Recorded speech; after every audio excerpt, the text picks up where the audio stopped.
At your first prenatal visit during your pregnancy, your provider will order a number of routine prenatal labs.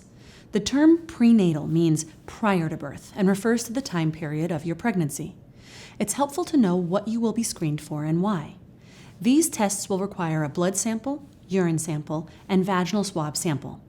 Some testing may have already been done before you are pregnant during a preconception appointment. Your provider will check your blood type and rhesus type, or Rh type, which is a specific protein on red blood cells that has implications for the health of your baby.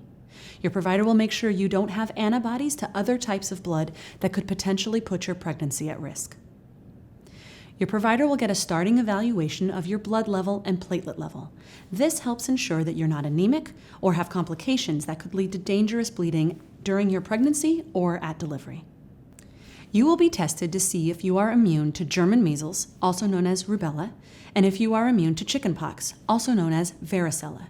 If you are not immune to either of these, it will be especially important to avoid infection during pregnancy, and you can get a vaccine after delivery to protect you in the future. All women in the U.S. are screened for HIV, syphilis, hepatitis B, chlamydia, and gonorrhea. Some providers add tuberculosis screening to this panel. Women with risk factors should also be screened for hepatitis C and Trichomonas vaginalis. For patients with other risk factors, Zika screening, toxoplasmosis screening, or herpes screening may also be offered. Your provider will check to see if you're carrying any bacteria in your urine. You may not have any symptoms, but if you have any bacteria, you will need antibiotic treatment to prevent a potential kidney infection during your pregnancy. The American College of Obstetrics and Gynecology recommends all women be tested to see if they are cystic fibrosis carriers or spinal muscular atrophy carriers. If you are found to be a carrier, your partner should also undergo testing.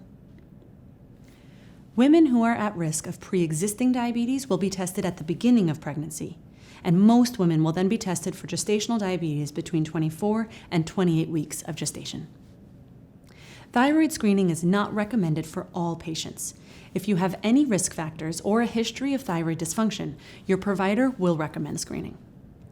Your provider will offer you a non-invasive fetal genetic screening test to determine if your pregnancy is high or low risk for Down syndrome or other genetic trisomy anomalies.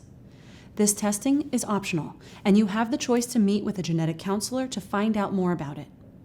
If you test positive, you would then be given the option for invasive testing, such as with chorionic villi sampling or amniocentesis, to diagnose if your pregnancy is positive for a genetic anomaly. At 35 to 36 weeks gestation, your provider will collect a vaginal swab to test for Group B streptococcus. This type of bacteria can infect your baby during delivery. If you are a carrier, you'll be giving antibiotics during your labor. As always, we encourage you to ask questions if you don't understand why a particular test is recommended by your provider. Your healthcare team is here for you, working to ensure your pregnancy is off to a healthy start.